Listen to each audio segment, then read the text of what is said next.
Hello everyone, and welcome to the Object 260 review, I guess.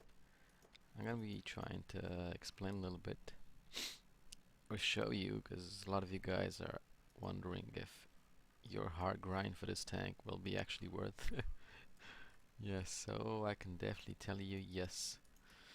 I think the best way to compare this tank will be to compare it with the IS-7 counterpart, yeah? Well, I don't know, let's start with the armor. 260 has pretty much the same armor layout as the IS-7. We had 150 hull armor. IS-7 has 150. 150 side armor, the same as the IS-7, except the Object 260 has 70 rear armor, while the IS-7 has 100. Maybe it's a bit of a drawback, but I don't know how many times you'll actually expose your rear to enemy fire. You're probably doing something wrong if you get shot in the rear. Okay, let's go with the turret armor. While I7's turret has only 150, it's extremely well angled, so probably has a shitload of armor on it. 260 on the other hand has 350 turret armor at the front. It's not so angled, but it's 350, so I don't think you're gonna be able to pen it so easily. Yeah. It has this, I wanted to say huge, but it's not that big. It's commander's hatch on top, while the i7 doesn't really have it. It has this small one, but really hard to hit. So I guess this kind of be a important weak spot in the 260 armor. Yeah.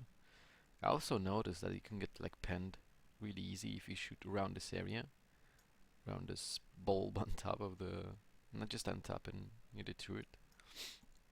I am pretty sure the armor behind the gun mantlet will be the same as the IS-3's turret armor. Like, it'll be very thin. Often happen to get shot by RD on top of the turret and get penned relatively easily. I guess the top of the turret is not so good.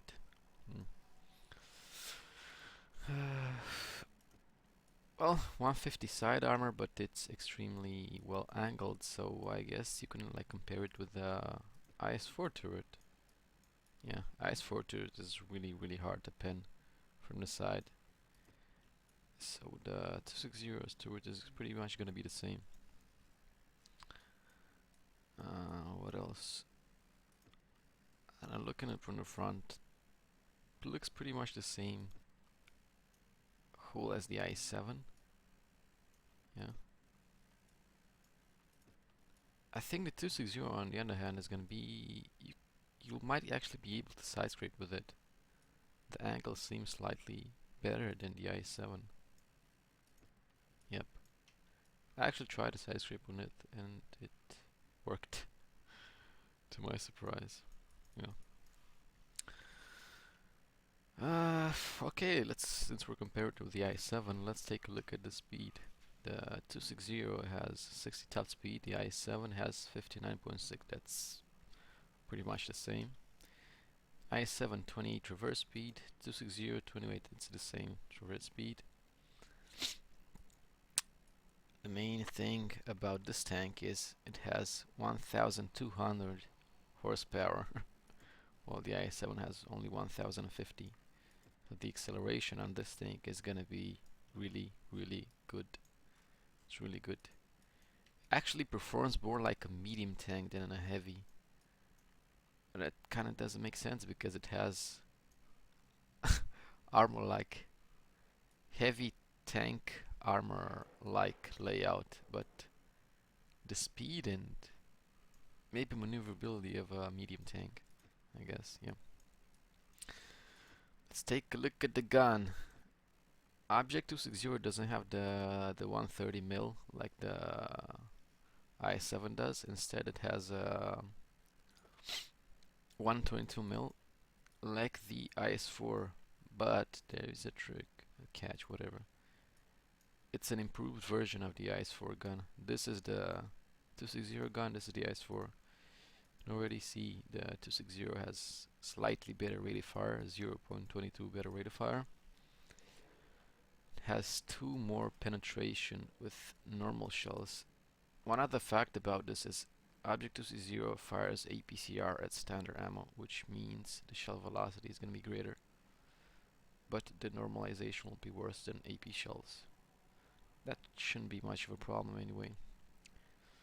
So yeah, definitely behaves like a medium tank. APCR standard, heat shells as premium ammo. So looking back at the IS-4 gun,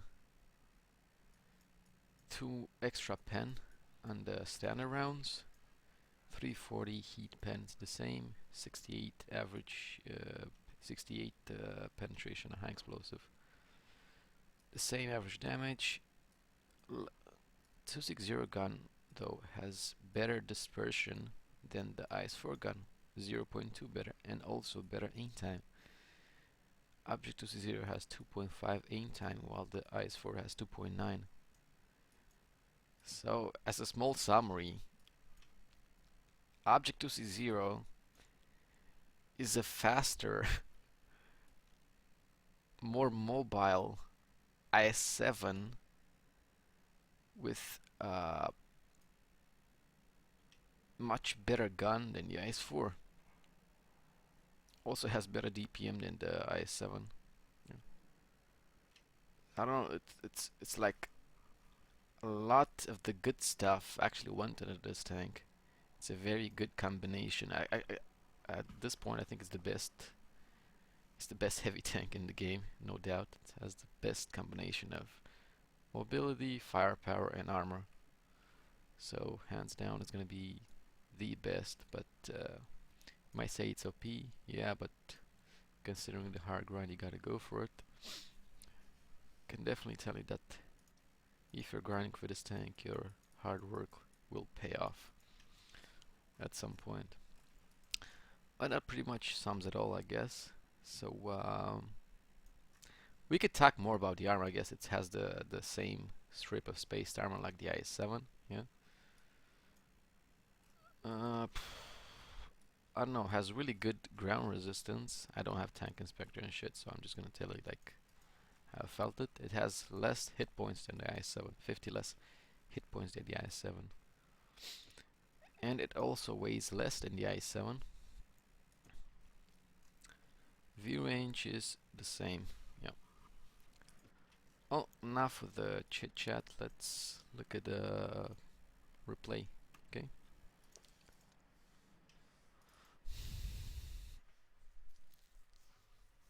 This is one of the games where I got the ace tanker in the tank. It's just not so easy getting one because it's pretty much exclusive tank. So mostly the good players are playing right now. So yeah, let's just take a look. Excuse me if the review is not so very professional. I've never been professional, so I'm just slapping it on the table here. I'm just laying it down as I see it. Okay, Arctic region, object is 0. I'm gonna move forward a little bit, so don't wait with the screen. Yeah. As you can see, the tank acceleration is pretty damn good. As I mentioned to you, those 1200 horsepower are definitely kicking in. I don't know, at times it feels like some of you might have played the 62A, the tier 10 Russian medium. I think it accelerates pretty much the same as that one, you know? Yeah. I don't know what to compare it. Okay, so Arctic region, I'm going on the right side straight away. I don't like to go into the valley because you're exposing yourself to Arctic a lot. Yeah, you're just gonna be XPPing out in the valley. So I rather much go here. What I do in the beginning, I just check the bushes, pump the shot in that AMX. Yeah, I like to scour the area first. I don't know if you saw, but I stack a lot of view range on my tanks, and I got 495 view range on my Object 260, so I like to stack a lot of view range. Okay, right now I'm just trying to go behind the rock so I can be a little bit arty safe, yeah? Don't know how arty safe I'll be, but I'm just trying to play it safe. T-44 penned me relatively easily.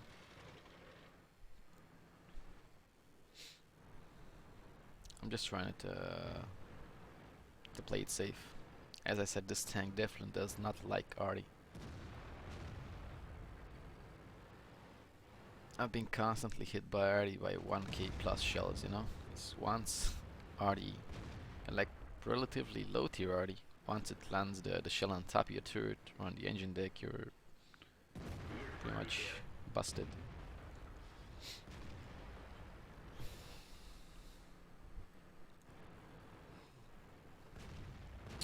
Okay, I keep looking for the T-44.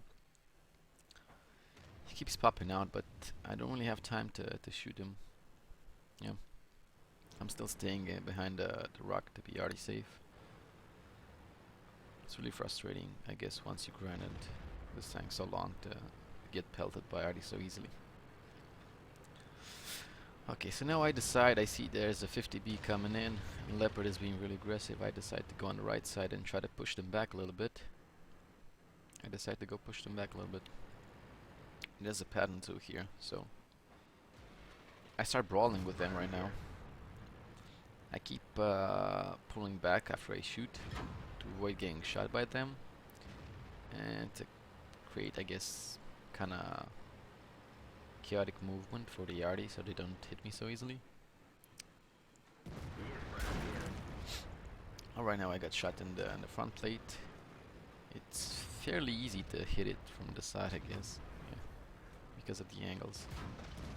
Just keep on brawling here with the tanks, while keeping cover from this E4, from this dead E4.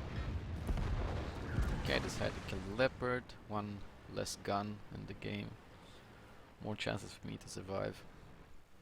I was looking for the 50B now, but I didn't aim properly, so I actually shot his gun mantlet and I bounced, and I took another shot. I shot the pattern towards the first wheel of the tracks, which allowed me to detrack and do damage at the same time. Remember to always do that if possible. There we go, I did the same. I detracked him and did damage at the same time. I don't know if he had really fast repair time, or I don't know, he was repairing pretty fast in the pattern. Okay, right now I want to go finish the pattern. But unfortunately I bounce on his really angled front plate. Yeah, he died anyway, so at this point I just wanna finish the T-44 fast. He's not really a big threat. I don't really feel threatened by him at all. Yeah, I just wanna finish him fast. But I get a 907 instead. That's good. I collected a little bit of damage here, 4.4k. So the game is pretty much over. So at this point I just wanna go where the enemies are. I look at the map and see all of them are on the 8-9 line. I just want to go as fast as possible towards them so I can collect some more damage.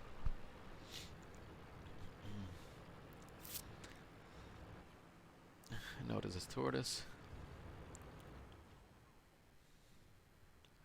Taking my time to aim, but I bounce. Sidearm of the tortoise can be very troll at times. Yeah, I spent more time aiming this time, so it actually paid off. As you can see, the gun handling on this tank is excellent for a Russian heavy tank. Usually Russian heavy tanks don't have that good gun handling, but Object 260's gun handling is excellent. It's very good. I just wanted to stop a little bit here to take a shot on the I3 because I thought he will advance, but he dies to the arty shell. So at this point I just want to go and and farm the damage that's left from the remaining tanks. As you can see, it's very mobile. It's a very mobile tank. You can get the places very easily. Yeah. I didn't really took the time to aim there, so I bounced. Only had heat shells left now, so I tried to shoot the I-7. Very easy to pen with heat. 340 pen.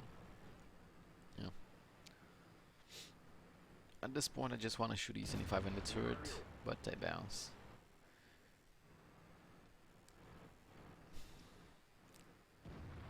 You can see I'm covering my my hole. I'm only popping out with the turret. The turret is extremely bouncy. Yeah, it's extremely bouncy.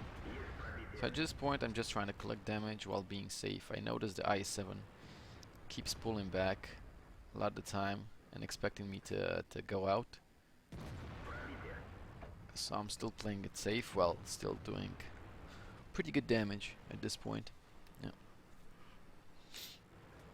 He's pulling back, he's coming around again. He's just waiting for me to expose myself so he can get me. Shot again, I bounced. At this point, I'm just trying to stay alive. Not that it was necessary, because we would have won anyway, but I just wanted to maximize the damage output. If you're dead, you can't do that.